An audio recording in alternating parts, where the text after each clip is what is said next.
Guys, welcome back to my channel. അപ്പോൾ കുറേ നാളായി ഞാൻ വീഡിയോ ഒന്നും ഇട്ടിട്ടേ. ഞാൻ പണ്ടിട്ടതൊക്കെ ഉള്ളൂ, അതുകൊണ്ട് ഇപ്പോൾ ഒരു വീഡിയോ ഇല്ല എൻ്റെ അകത്ത്. അങ്ങനെ ഞാൻ വിചാരിച്ച് എന്തായാലും ശരി ഒരു വീഡിയോ ഇടാം. ഇനിയിപ്പോൾ കുറച്ച് ദിവസം എൻ്റെ വീഡിയോ ഒക്കെ നിങ്ങൾക്ക് പ്രതീക്ഷിക്കാം എന്ന് ഞാൻ പറയുന്നു. പിന്നെ ഞാൻ പറയുന്നത് മടിയെക്കുറിച്ച്, അതിനെക്കുറിച്ച് സംസാരിക്കും. അതായത് എപ്പോഴും ടി വി കണ്ടുകൊണ്ടിരിക്കുക, പിന്നെ വെക്കേഷനല്ലേ, ഏതായാലും എല്ലാവർക്കും മടി വരും. ഇപ്പോൾ ബോറടിക്കുമ്പോൾ വെച്ചാണല്ലോ കുറച്ച് ടിപ്സ് പറഞ്ഞു തരട്ടെ. Tip 1, reading. സുധാമൂർത്തിയുടെ ഒരു ബുക്കാണ്, എനിക്ക് ഭയങ്കര ഇഷ്ടമാണ്.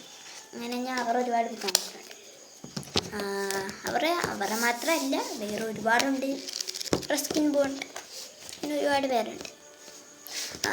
പിന്നെ രണ്ടാമത്തെ ടിപ്പ് എന്താണെന്ന് വെച്ചാൽ ഡ്രോയിങ് ഒരു അടിപൊളി ടിപ്പാണ്. ഡ്രോയിങ് എന്ന് പറയുമ്പോൾ ക്രിയേറ്റീവ് ആയിട്ടുള്ള സംഭവമാണ്. അതായത് ഡൂഡിൽ ആർട്ട് നിങ്ങൾക്ക് എല്ലാവർക്കും ഇഷ്ടമായിരിക്കും എന്ന് വിചാരിക്കും. ഡിജിറ്റൽ പെയിൻറ്റിങ് ഇഷ്ടമുള്ളവർക്ക് ചെയ്യാം. അല്ലാതെ വരുന്നതെന്ന് വെച്ചാൽ അസറ്റിക് ഡ്രോയിങ്, അതെൻ്റെ ഫേവററ്റാണ്. ഞാൻ പിന്നെ വരയ്ക്കുന്നത് അനീമീസ് ഡ്രോയിങ്സ് ആണ്. അതെനിക്ക് ഒത്തിരി ഇഷ്ടമാണ്. അവരുടെ കണ്ണൊക്കെ ഞാൻ ഫോക്കസ് ചെയ്ത അവസാനം വരയ്ക്കണം. നല്ല രസമാണ് അത് വരയ്ക്കാൻ. അനീമി ഡ്രോയിങ്സ് എനിക്ക് ഒത്തിരി ഇഷ്ടമാണ്. അങ്ങനെ ഞാൻ അതൊക്കെ വരയ്ക്കാറുണ്ട്. ഇപ്പോൾ വരയൊന്നുമില്ല കേട്ടോ. വീണ്ടും എനിക്ക് എന്നെ മടി പിടിച്ചടക്കും. മടി കാരണം ഇനി ഒന്നും ചെയ്യാൻ പറ്റില്ല ഇതുവരെ. ഞാൻ ഇടയ്ക്കിടയ്ക്ക് ഇങ്ങനെ വരച്ചങ്ങ് പോകും. എനിക്ക് നോക്കി വരയ്ക്കാനല്ല കഴിവ്, ഞാനെൻ്റെ ഭാവിനെ എടുത്ത് വയ്ക്കും. നിങ്ങൾക്ക് അങ്ങനെ ഉള്ള ഒരാളാണെങ്കിൽ ഈ വീഡിയോ ലൈക്ക് ചെയ്യും. അപ്പോൾ നമ്മളിപ്പോൾ എന്താ പറഞ്ഞാണ് ഡ്രോയിങ്ങിനെ കുറിച്ചല്ലേ. അപ്പോൾ ഡ്രോയിങ് അല്ലാതെ വേറെ എന്തെങ്കിലും ഉണ്ടോ എന്ന് വിചാരിക്കും. പിന്നെ ഉണ്ട്, പക്ഷെ അത് എപ്പോഴും ചെയ്യാൻ പറ്റുന്ന കാര്യമല്ല. അതായത് യോഗ ചെയ്യാം, ഡാൻസിങ്, മെഡിറ്റേറ്റിംഗ്, അതൊക്കെ ഈ ബോറടിയന്മാരുടെ സംഭവമാണ്. നമ്മുടെ ദേഷ്യം കൺട്രോൾ ചെയ്യാനും അത് സഹായിക്കും. അതായത് രാവിലെ സൂര്യ നമസ്കാരം ചെയ്യുക, അങ്ങനെയുള്ളതൊക്കെ അടിപൊളിയായിട്ട് നമ്മുടെ ഇതിൽ വർക്ക് ചെയ്യും. പിന്നെ ഞാനൊരു പറയുന്നത് സ്കിൻ കെയറിനുള്ളൊരു ടിപ്പാണ് കേട്ടോ. അത് രാത്രിയിൽ നമ്മൾ ഉറങ്ങുന്നതിന് മുന്നേ എപ്പോഴും ക്രീം പുരട്ടിക്കൊണ്ട് കിടക്കുക, അല്ലെങ്കിൽ ഫേസ് പാക്ക് ഇട്ടുകൊണ്ട് ഉറങ്ങുക, അതൊന്നും പാടില്ല, അതൊക്കെ തെറ്റാണ്. അതായത് നമ്മൾ ഉറങ്ങുന്നതിന് മുന്നേ നമ്മുടെ മുഖത്ത് ക്രീമോ ഫേസ് പാക്കോ എന്തെങ്കിലും ഇട്ടുണ്ടെങ്കിൽ അത് കഴുകി കളഞ്ഞിട്ട് ഉറങ്ങുള്ളൂ.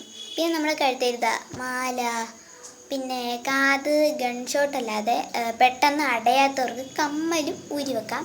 പിന്നെ വള, അങ്ങനെയുള്ള സംഭവമൊക്കെ ഊരി വെക്കണം. പിന്നെ എപ്പോഴും ലൈറ്റായിട്ടുള്ള ഡ്രസ്സൊക്കെ നമ്മൾ ഇടാവുള്ളൂ. പിന്നെ മുഖത്ത് രാത്രി ഇടുന്ന സാധനമൊക്കെ കഴുകിക്കളയാം. അതായത് മോയ്സ്ചറൈസേഴ്സ് എന്നുള്ള സംഭവമൊക്കെ രാവിലെ നമുക്കിടാം, രാത്രി ഇടാം. പക്ഷെ അത് ക്ലെൻസർ വെച്ചിട്ട് മുഖം നല്ലപോലെ കഴുകി എടുക്കണം, എന്നിട്ട് തുടച്ച് അതിങ്ങോട്ട് ഉറങ്ങണം.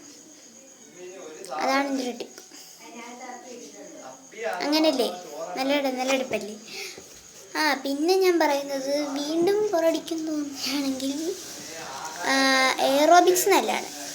എയറോബിക്സ്, ഡാൻസിങ്, അതെനിക്ക് ഒത്തിരി ഇഷ്ടമാണ്. ഞാൻ ഡാൻസിങ് ഒന്നും ചെയ്യാറില്ല, പക്ഷെ ഞാൻ റീൽസ് ചെയ്യാറുണ്ട്. പക്ഷേ ഇടയ്ക്കിടയ്ക്ക് ചെയ്യാറുള്ളൂ, എപ്പോഴും ഒന്നും ചെയ്യാറില്ല ഞാൻ. കാരണം എന്താണെന്ന് വെച്ചാൽ ഞാൻ റീൽസ് ചെയ്യുമ്പോഴും എനിക്കിപ്പോൾ റീൽസൊന്നും ചെയ്യാൻ പറ്റില്ല. ഇപ്പോൾ ട്രെൻഡിങ്ങായ ഡാൻസൊക്കെ ഞാൻ ചെയ്യാറുണ്ട്. ഞാൻ യൂട്യൂബിലൊന്നും ഇടാറില്ല. എന്തുകൊണ്ട് ഞാൻ അതും കൂടെ ഡാൻസ് കവേഴ്സും കൂടി ഇടുന്നതായിരിക്കും, ചിലപ്പോൾ ഇടുന്നതായിരിക്കും കേട്ടോ.